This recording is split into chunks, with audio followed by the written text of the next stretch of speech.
Hi, good morning. Mark Miller here in New York City. Got a very interesting sessions this morning, this afternoon, and then on Monday. We're interviewing the prospective board members for OWASP. We're going to do two sets today, like I said, and then one on Monday, so that you can have face-to-face time with potential OWASP board members. I'm going to let each introduce themselves as we get started here. Tahir, I'll say good morning to you. Good morning. My name is Tahir Khan. I'm in the Washington, D.C., Northern Virginia area, and I am looking forward to engaging in this dialogue and finding out how we can increase OWASP's awareness and communicate about more effective strategies to move the OWASP message forward. Thank you. Matt, how are you? Hey, I'm doing well. My name's Matt Konda. I'm based in Chicago. I think my whole platform revolves around bringing developers into OWASP. So that's kind of my background, and that's what I do on a day-to-day basis. Excellent. Bill, going to come to you here. Good morning. Good morning. Well, actually, for me, it's afternoon. My name is Bill Corry. I live in Luxembourg, which is in Europe. I am originally from California, and my company relocated me here a couple of years ago.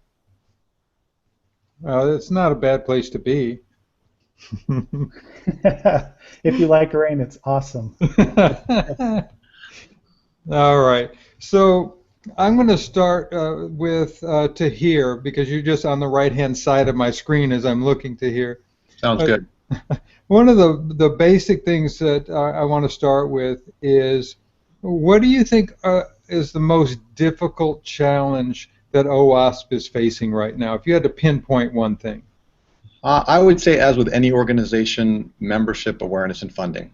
So if you're looking for a specific one, from my perspective, I would say awareness, because that drives the other two.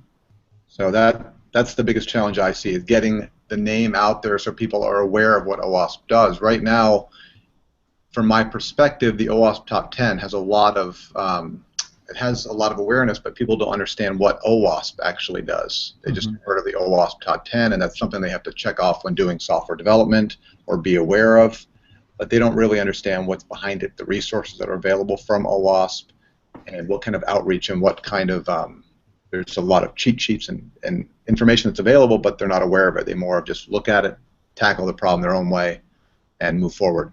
So to sum it up, I would say awareness is really the key on the depth of what can be done, and then that hopefully could drive more membership, which in turn would drive more funding. Nice response. Do you have a solution for that? How would you plan on tackling that? Well, just like the previous gentleman said, my approach is definitely developers, but I'm tackling it from a different perspective. I have a full-time job as a CISO at a company here in the DC area. However, I teach 2 nights a week, 1 night a week at a local university. And so interacting with the developers and the security community is a big part of my day-to-day, week-to-week existence. And I would like to start it out at a lower level, more of like a university or academic outreach program, to start increasing awareness of, again, OWASP, its mission, what it does for the security community, what it can do for visibility of software defects, and more of a grassroots approach where we bring in, potential. These are the next generation of people, and I try and bring at least one group a semester out to OWASP. And my next kind of challenge that I want to see if I can, overcome is I want to start getting them to present solutions at OWASP. So they're involved in the entire community. It's not just me dragging them there, but they feel like they're part of it, and hopefully they'll feel compelled to join and contribute. Matt, what do you think? You got same thing or another one? The one point that you would like to get across? Well, so I agree with what Tahir said, and I wrote up a blog post where I answered these questions, and I have the word irrelevance in bold. And so I look at the world right now, and I see like security and privacy actually hitting the radar for developers, but I don't necessarily see them turning to OWASP as their first resource. And based on all the work that's happened, within OWASP, I think we're well positioned to actually help people address those problems. I just don't think they know where to go to find it. I hear all the time when I'm talking with developers that they just haven't even heard of OWASP, and when I ask them to join and support me in this campaign, they're like, well, why would I pay $50 to join OWASP? So my perspective is I totally 100% agree with Tahir. Like, finding ways to blend those communities is a big thing. I guess if you ask me to add one, I would add integrity. So I think that there is a little bit of an issue emerging with the organization with drawing lines of responsibility based on sponsorship. I also think that we risk becoming an echo chamber for the security community, and I think, in a way, the things that I would want to do or try to figure out how the organization could do are all around bringing developers into the organization and broadening that community, which is all ways of addressing that same challenge, irrelevance and transparency. So I don't know if that's makes sense as an answer, but that's where I'll go. That's fine. That's good. Bill, when we talk about the one most difficult challenge of OWASP, what are you looking at, Bill? So I'll agree with my co-candidates, and to give us something else to talk about, I'll bring up another challenge that I see OWASP facing, which is obviously security is making the news more now than it ever has. It's has a very much raised awareness, and so in response to that, we're seeing that OWASP is growing, and there's a lot of interest, and you can see it in the budget. The budget in 2012 was about 1.1 million, 1.7 million last year, 1.9 million this year. So there's definitely an interest growing, but we're not really seeing that interest translate into large numbers of people joining OWASP, large numbers of people volunteering for OWASP, and I think there's a challenge there. There's a disconnect between the interest and then when they finally get involved with OWASP, if they know how to do that, for some reason it's not connecting, and I think we need to spend some time there figuring that out and making OWASP more relevant for a lot more people. Great, thank you. Thank you. For all three of you then, that actually begs the question here. If we're trying to expand the audience, if we're trying to grow who's participating, where does that leave women in technology? Tahir, I'll start with you because it's a subject that's dear to my heart. I mean, I don't think that in general across the industry we've supported women in technology enough. What's your position on that? That's a good question. That's a tough question, but a good question. I think that it's a challenge no matter what industry we're in, because from a university level there just are not a lot of women in STEM. There's no way around it. It just doesn't seem to be happening as much as it should. And I'm not sure, I mean, not to not answer your question right away, but I'm not sure what the genesis of the problem is on why there's not a lot of women in technology. And you see that a lot of different answers on why there isn't. But to tackle that for OWASP, it's just delivering the same message and maybe partnering with a lot of these new foundations that are coming out with trying to get more women in the STEM fields, and hopefully educational awareness that there aren't any challenges here, that we embrace it, that we're looking for it, because from a lot of the groups at places that I'm at, in a way they don't even advertise that, you know, it's more of a, you know, good old boys group, and they do male activities, drinking, bonding, things like that, and it's exclusive without even realizing it. And fortunately for OWASP, every OWASP meeting I've been to has been completely open. It is not that style, at least in the DC area. So continuing along the same vein, trying to keep that open environment and not really make it more of a party-centric type of environment. Does that answer your question? Yeah, that's good.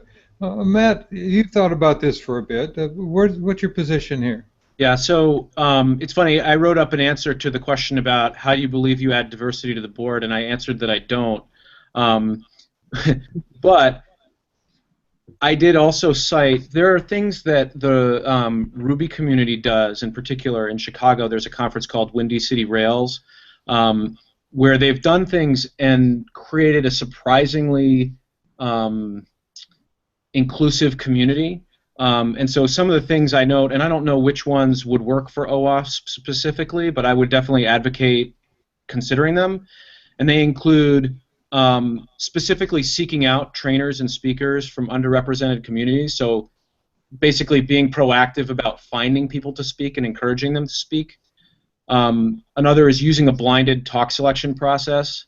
I know that's controversial for some people because they want to be able to go see, Chris Eng talk, but I think having a blinded process means that you can take out selection bias that's unconscious.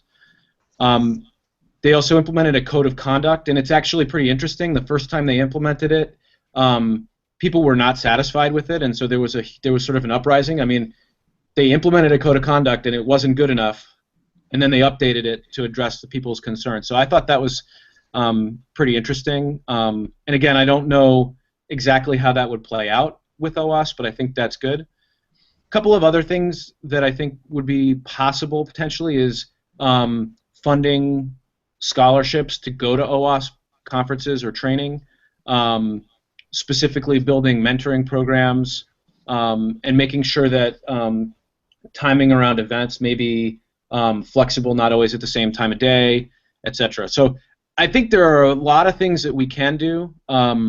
I guess I disagree with Tahir a little bit that it's a problem that exists sort of systemically. I guess it does exist systemically, so I agree with that. But I also think that there are things that we can do as a community to improve the situation. Good, thank you. Bill, how are we going to get more diversity here? What's your thoughts on that? So I don't know if you recall, but for AppSec 2013, there was a program put forth to sponsor women to come attend, I think 2 or 3. And there was some discussion, actually, I believe, on the board of directors email list talking about should we put some money forward to help create these scholarships so women who are students in this field can come to the conference and have the expenses paid for. And it was somewhat controversial. Eventually, the money was found from, I think, individual chapters, but there was some reluctance on the board to fund something like that. I myself feel like we should fund that, and we should take the lead on bringing more women and including them in these types of conversations. And actually, like Matt, when I got to the question about diversity on the existing board, my first thought was, well, I don't, because if we brought diversity, we'd have women and we'd have a lot of representation from around the world, and we don't seem to have that. So I think that it's definitely something we can do. When I used to help with Bay Threat, it's a local conference in the Bay Area, years ago, I helped start that.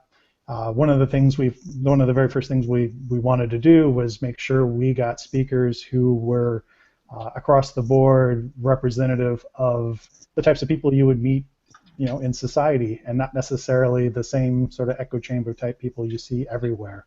And I think it's really, really important, and I think it's something OWASP can take the lead on and show the industry how to do it.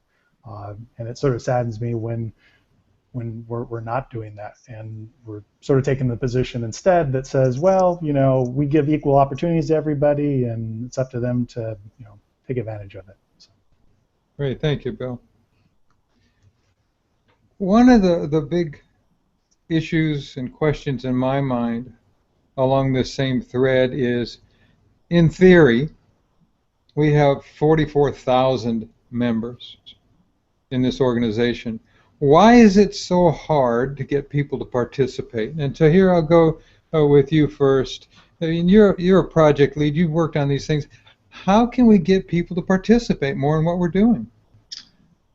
Participation is definitely key, right? It's along with all the other aspects of getting OWASP to grow. And Matt brought up a good point on a lot of developers are unaware of OWASP, and then they're like, why do I want to pay $50 to join OWASP? Participation, there's different levels. There's participation in OWASP, and there's participation in the community where we're taking the OWASP message and moving it forward. So from the point of participation in the community, there's a lot of different developers, for lack of a better term, out there, and this is just my own opinion here, but we have the closed source versus open source developers. Participating in the community means you're taking your resources, your knowledge, and you're putting it out there so other people can benefit. And it's a challenge because A, you have to find the spare time to do that, and B, that you want to make sure what you're putting out there is beneficial. And I think that honestly, I think there's a lot of people that are a little bit hesitant on putting stuff out there to make sure that what they're helping with the community is beneficial. And then this may be a little bit controversial, but it's my own opinion on what I've seen. A lot of people don't want to share what they consider their own secret sauce. I think it's really common in the developer world, from at least the circles that I've traveled, is that they've got a great idea that really could help the community, the security community. However, they don't want to necessarily share it with the world because I don't know if they don't feel they'll get ownership, or they don't feel that they will get the recognition of what they'll get. And I know it's probably not the answer you're looking for, but from where I've been and what I see is that, there is a component of laziness, but a lot of people don't really feel the urge to get involved in the community and contribute from an altruistic standpoint. They're looking for a monetary standpoint. And I've gone from, defense contractor to a private software company, and it's a different world. From the defense contractors, there's nothing that you can share. Anything you write to help the community, the company may say, okay, we can put that portion and give it to the community, but from a private software firm, if you're making something that may benefit the community, there doesn't seem to be a major issue unless it's proprietary to you. So there's different mindsets in just different companies. So I come from a different background, I think, in a lot of the candidates here, and my interaction with developers, I guess just to sum it up, my answer is that lack of altruism on some people, lack of financial gain or benefit. They don't know if they're going to benefit from it, and why should they put the time and effort into putting something out that they're not getting from. And then just general awareness that they're not aware that they can help a community, because OWASP is not really known from certain circles. They're just not aware. As Matt had said, deals with a lot of developers, and they don't really know about OWASP, so they don't know an avenue to get involved. Matt, to come back on that too now, so let's say we've got 44,000 members, that's documented. I'd say that 43,500 of those are not participating in any way. They're just lurkers.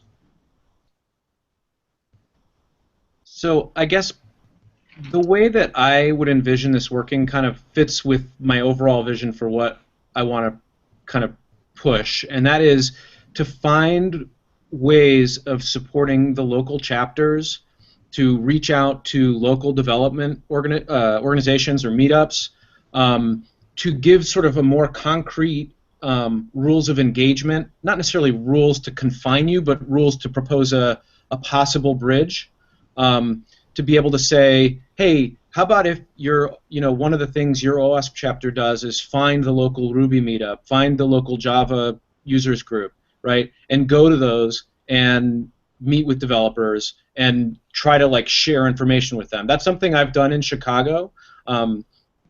It's something I tried to get the OWASP chapter in Chicago to do, and it doesn't just happen. You need, I think, to give people very specific steps, and then I think we need to start to understand what's working and what's not working in that process. To me, I'd like to see sort of the grassroots community aspect of OWASP refreshed through the outreach to developers. I also think that the number of developer members should be a key metric that we look at as an organization, both at a chapter level and at a national level, and even across the whole organization.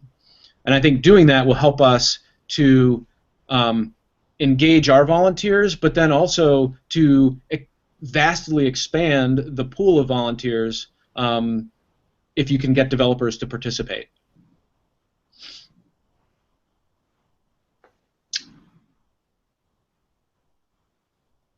That make sense? Hey, Mark, I can't hear you. It always helps when you turn your microphone on, doesn't it? He was stunned. Stunned to silence. Matt, I was saying that you have been consistent with your messaging, and that is that OWASP is too security centric, and you want to move it in the to developers. Is that what I'm hearing? That is exactly what you're hearing. Okay, good. Thank you. Bill, what are we talking about here, Bill, as incentive for people to start participating more in OWASP? Yeah, so I mean, I think just to sort of color the conversation, we can't even get members to vote, and that takes what, 5 minutes? Less than half our membership actually votes in the elections each year, and then trying to get them to do more than that, it kind of sheds some light on the issue at hand. I think part of the problem is what Matt has said, which is, for a long time, OWASP was supposed to be developer-oriented, and it's sort of morphed along the way, and it's populated mostly by security folks who are not developers. And security folks who are not developers don't typically write a lot of code, right? Your developers are the ones that are out writing code, and certainly getting more of them into the organization would be awesome and would actually return us more to our roots as an organization. Myself, I've off and on been involved in various OWASP projects over the years, and I know for myself, I'm far more likely to participate and contribute when there's actually active other participants. There's been times where I've contributed things and it's radio silence, and nobody likes working in a vacuum, because since there's no feedback, you kind of think, well, maybe I'm on the wrong track, or maybe nobody cares, and I'm not going to spend a lot of time on this if it's going to go nowhere, and I'm just filling out pages on wikis that are never being read. I think we really need to create a sense of community. I don't think it exists. If you get on the email list, what you see there is a lot of bad blood and 10 years of feuds and fights that seem to crop up from time to time, and OWASP. My main message is OWASP needs to mature as an organization. It needs to put all that behind them. And when people get confronted with when new people come and they get confronted with a whole bunch of old crap, nobody wants to deal with that. It then makes you realize OWASP is not as mature as it should be, and is this really an organization that I want to give my money and time to, and is it something I want to be linked up with, because it makes the news that there's some weird feud going on and legal challenges and whatnot. So I think we need to put the past behind us, create a community, get more in the way of recognition for the people who do participate, because as Tahir said, sometimes the motivation is personal, and that's fine if we can help them get recognition that they can put on their resume, or if it's a student and they want recognition, then that's great. At least it helps, for their first job, they can say, hey, I participated in OWASP and helped write all this really cool code. And I think there's more ways we can tap into some self-motivation there. And I think ultimately the OWASP has to make itself more relevant to a lot more of the people we want to see, like the developers and anybody else in that's security related that perhaps we haven't thought about before, students in particular. Oh, Matt, Tahir, after hearing that, any comments back on that? Because, Matt, I saw you shaking your head yes on a couple things that Bill was saying. I definitely agree that when we resort to email, we do not necessarily communicate as well as we can, and that it's frustrating when you put a lot of work into something and people aren't there with you. I'm not sure exactly how to fix that. I think it's a great sort of problem statement. I think that's part of why I think focusing on the chapters and sort of trying to encourage the community in a more local, face-to-face kind of way is one thing I think I would focus on. But I mean, it's a tricky problem. I don't think I have an answer. Okay, that's okay.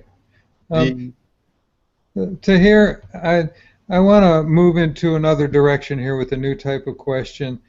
Do you mind if I just add a little bit to the previous question? Go ahead. So your initial question was why do they not, to me, not how can we get them to volunteer or be involved. So I initially answered the why. I think that both Matt and Bill have a good point that we need to engage developers. There's no doubt. Developers are is where we want to start with and where we need to end up with.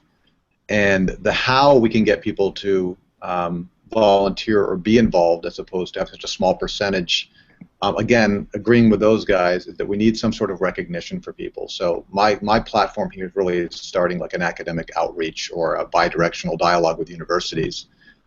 And as I said, I'm trying to get some students to actually do some work, write some code for OWASP as part of their, as part of something that we do in a semester that we can contribute to the community.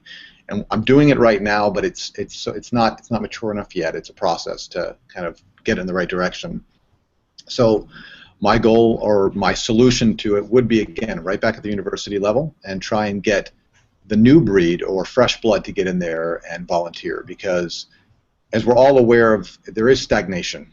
There's no doubt there's some stagnation, and we need to build that community feel and get more people involved, and hopefully it'll be some sort of a ball rolling down a hill gathering moss. In other words, the more people we can get involved, maybe even more will get involved. Because right now, a lot of people don't want to volunteer or get involved because nobody is volunteering and getting involved. It seems to be this horrible cycle.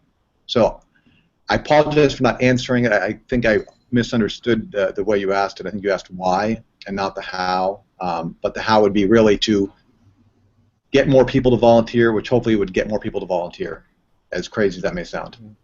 When I ask a question here, you can pull that political thing where you answer it the way you feel you should answer it. Let's play it that way. I want to stay with you, Tahir, because there's something interesting happening with the Joanna's project on evaluating projects. You've been following her work. What do you think of what's going on with that project? You know what? I have to be honest with you. I have not been following that as much.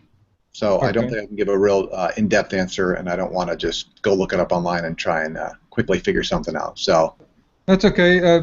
Matt, Bill, any comments on what Joanne's working on? I know that wasn't on our roster of questions, but Well, I guess one observation. So I do have some ideas, but I don't think I have an answer. So I find that the number of resources that are available at OWASP.org is potentially overwhelming for developers, and that it's hard to tell what the most important resources are and what the most important projects are. And actually, when I first said, hey, I think I want to do this and run for the board, one of the things I mentioned was, I don't know if OWASP should be really supporting projects so much as distributing information. And Simon Bennett came back to me and said, well, but we don't actually get a lot of money. It's not like this is a huge investment for OWASP. So because of that, I guess after thinking about his response, I don't think that OWASP should try too hard to cancel or promote projects. I do think that having a process in place that's consistently applied is important. But considering that there's not a lot of funding being given to these projects through the organization anyway, I guess I don't think that's the major issue, like how many projects they are or what state they're in. It's really more about how they're projected through the community and through the website, how they're promoted, so that they look coherent and they look accessible to developers. And to be perfectly honest, as much as I think OWASP can do that, I think we need to bring developers into the organization to help curate that content so that they know they can tell us how they want to find the information they need. So I have a ton of respect for that process that's going on, but I don't necessarily think it's going a direction that I would push it. But no, good response. Bill, any comments on that? So the issue of flagship projects and what does OWASP focus on, and which projects meet some sort of bar to display, on the front page versus moving different projects to different places. Obviously, traditionally OWASP has gratefully accepted any sort of donations projects-wise, where I'm someone who's created some sort of project and I'd like to gift it to OWASP and make it an OWASP project. And OWASP in the past has been very accepting of it and saying, hey, that's great. That's just more content. The problem I think that Matt has alluded to is, and what's going on is that there's just so many projects, and then a lot of them haven't had any activity for many, many years, it's hard for anybody to know which projects are active and which ones are quality. And then it's overwhelming. I mean, that ties into the volunteer problem, right? Like, I want to volunteer my time. Where can I volunteer? And if there's a bazillion projects and you go and you don't realize, oh, this hasn't had any activity in 4 years, you start thinking, well, maybe this is more of a ghost town and it's propped up with, shell stores and inside is empty shelves. And it's a problem. I think OWASP should go through and create some of those and find new owners for some of them, and then really decide on the value. Just because someone wants to gift it to us doesn't necessarily mean we should take it, but it should be under advisement.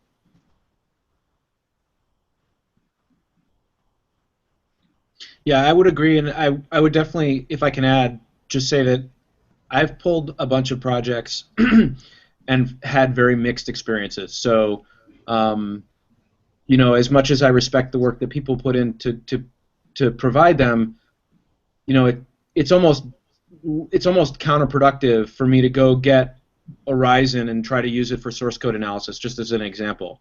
I'm going to end up confused and not with the most important information that I need. And again, it's a useful start, but it's not mature enough that we should be like sending the message to that. And I think there are lots of examples like that. Great, thank you. Tahir, you still with us? Okay. Yeah, you were cut off on voice for a second again, so I was just letting you know. You were okay. talking, but I wasn't hearing you. Another question that wasn't on our list, but I think a lot of people would like your opinion on, is sponsorship dollars. What's your position on sponsorship money? Well, funding is obviously extremely important. I mean, we need to grow funding. And politically correct answer, I really have no issue with that at all. I mean, I think that we need to solicit and get as much funds as possible, either from members and then higher dollar amounts. I mean, it's key. We definitely need to get and grow the organization. Now, the question that leads to the question of how do we spend that money and where do we put it, and is it organized, and are we doing it properly? Because other people have mentioned that some projects don't get funding, some projects do get funding. I think that's a separate question on how we allocate the funds, but yeah, we definitely need as much funding as possible. We need to grow this organization, get more people involved, and unfortunately, money is the one thing that's going to help us get the message out there, advertising, things like that. There's no way around it. Let me stay with you on that topic then, Tahir. What's your position on funding specific projects? If I come and say, I've got $1,000 and I want to allocate it to the cornucopia project. It depends on who you are. If companies want to sponsor a specific project, more power to them. I mean, if there's a beneficial relationship that they're going to get out of a specific project, then I think that's A-okay if they want to fund it. I mean, that's a controversial statement, right? You would expect the money to go to the organization as a whole, but if I'm donating X amount of dollars from my perspective, because I really see something interesting that's going to help you with my software development project or my process, something's missing and lacking, and I want to donate a sizable amount of money, I would personally like to have it go in a certain direction. Now, a solution can be a percentage of it. Let's just say, pick a nice round number, but 80% goes to your project, and then 20% goes to the overall organization. Some sort of solution or a hybrid solution like that. But I do see, I work in private industry, I do see how I would want to fund a specific application. I can see the need for that, and I don't want to turn away somebody saying, hey, here's money for this project. Well, no, we want it as an organization. We don't want it as a specific project. And projects die, projects get stale, so it may not benefit me. So again, to sum it up, my answer would be yes, A-okay, but maybe you come up with a hybrid approach where a percentage goes to the organization as a whole for overhead, and then a larger percentage goes to the actual project that individual company or whatever cares about. Nice. Sounds an interesting solution. Matt, I see you put up a diagram here. Yeah, so I hope that's, I don't know if you can see it, but yeah, we got it up. I was kind of thinking about this in preparation and in response to the question that was in the published questions about the budget. And the thing that I would observe is between 2012 and 2014, we've come to completely depend on corporate sponsorship. So we can't fund our staff without corporate sponsorship. So this question is kind of mute. We have to take corporate money. However, I do think that there are options about how we can channel that to specific things. I don't know exactly what the right answer is, but I think it should be very transparent which things within OWASP are being funded by sponsors. I also think that it should be a goal to fund the staff through membership and not through corporate sponsorship. I also think that I agree with Tahir to an extent that it's okay for companies to sponsor projects. I don't necessarily have a problem with that, but what I believe is that those projects should remain open source, OWASP branded, and that the benefit to those companies should be the product, not any. I don't necessarily see why company names need to be involved with OWASP at all, other than obviously as sponsors at this point because we've already done that. All right, thank you. Bill? Yeah, so corporate money has always been a sticky point. Historically, OWASP has, some of the people in OWASP have been accused of using OWASP to further their private enterprise. And so now, it's one of those historical things that comes up from time to time. I think corporate sponsorship's great. I think we should do what a lot of other nonprofits do and have a page that's dedicated to their logos and thanking them for their contributions.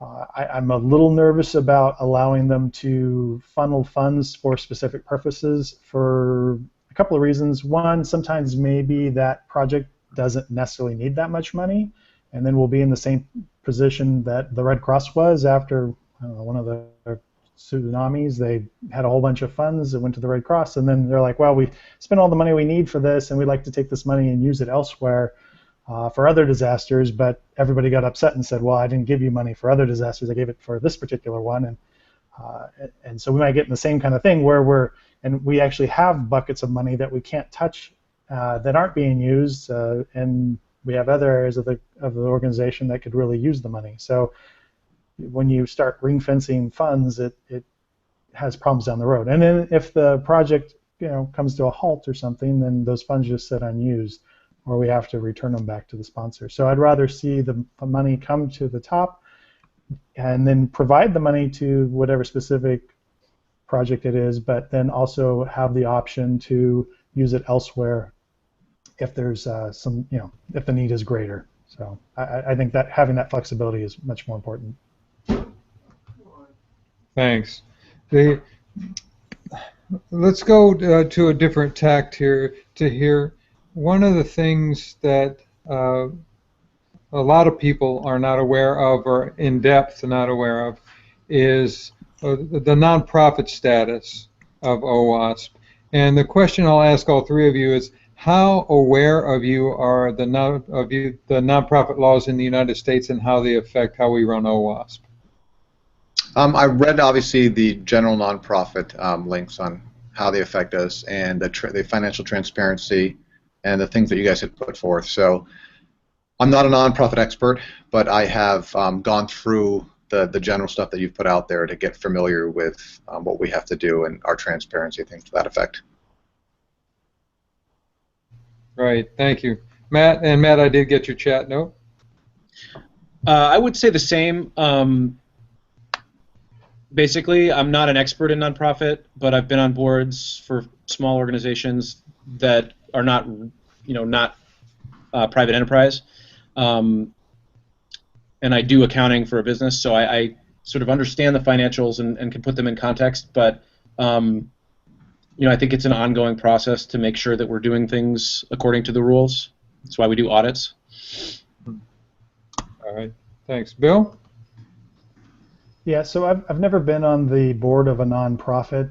I have sat on, I used to have my own corporation in California, and so I had board meetings. I know how those work. My wife actually was the executive director of a nonprofit, so I am familiar with them and the responsibilities that go along with being on the board of directors. And obviously I've volunteered for nonprofits. And so and part of the thing that I've done in the past with OWASP in particular is worked on the bylaws for the board of directors. So I'm actually familiar with those quite well because you helped comment on some of the changes we made to them a couple of years ago. And then you didn't ask, but part of the question you had said was how familiar are you with the financial documentation and whatnot? And yeah, and then I haven't reviewed absolutely everything that OWASP has, but I've seen the budgets and the annual reports and whatnot. So I'm familiar with those too. All right, thank you. We're nearing the end of our allocated time here, so let me round this out. And Bill, I'm going to start with you, then jump to Tahir, and then back to Matt. How's that? So, Bill, what I'd like to know is, if you're elected, what's the first thing that you would work on once you're elected? So, yeah, the first thing is actually the first thing I stated last year when I was running for the board, and it's the same this year. I see the maturity of the organization not where it needs to be, and I think that that hinders us in a variety of ways, and it shows up in a variety of ways. So something that I would like to do with OWASP is mature the processes, get a professional staff. We have great staff, but get an executive director to lead the staff and have this professional staff that can put on a face for OWASP to the public and can carry this more professional atmosphere to the public, and hopefully that will then help attract more developers and more women and generate more interest. You know, that's what I would do. And then actually I started a couple months ago. I started working on transparency in particular because that seems to be a sticking point where the O in open for OWASP, the O stands for open, and there's this thought that everything should be transparent, absolutely everything, even the hiring process and all of that. And there's certain restrictions we have just to follow the laws of federal and state laws to make sure that we keep private things that have to be private. And so I wanted to clarify what sort of transparency there is. So I put a page up on the wiki of a policy, and I started filling that in and got some feedback and filled it in, but then that kind of died off. But the policy is still there on the wiki, and I think we just need to continue that work, and obviously a lot more work in the area of just maturing the organization, its processes, and its people. Thank you, Bill. Tahir, first thing that you would like to work on if you get elected? Well, it goes along with my original platform here, and that's awareness and membership, increasing it dramatically at the university level. I have an advantage in the sense of that I'm there a couple days a week, and I see the lack of awareness that the software developers and people inside the information security community and all that have of OWASP, and the goal is to deliver that message to all walks. I had mentioned it earlier on, I think, the form we had submitted, but really starting even chapters or subchapters at the university levels and creating a kind of a template that hopefully can take off and move to different schools if that format works.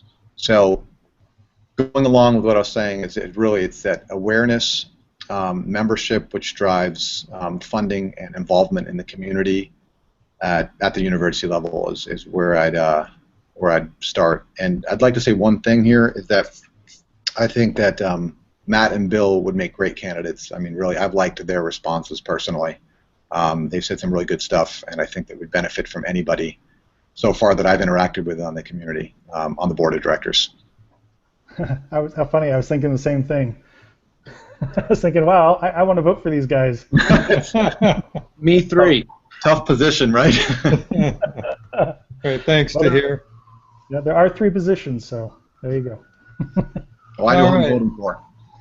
Matt, first thing, most important thing you'd work on at the beginning? Again, increasing developer membership. So specific things that I would do there would include exploring membership campaigns targeted for developers. I would consider maybe a time-limited, maybe a free membership specifically for developers. I think having a communication channel to a large number of developers that are interested in application security would be a great asset for the organization. I also think it would mean getting developers to really help us recraft the website so that it's something that's consumable for them. Maybe making it organized by technology stack so that if I'm a Rails developer, I come in and I get the Rails content in a way that's very easy for me to understand. Same for Java and Spring. It's hard because there's a lot of different technology stacks, but that's maybe how developers think.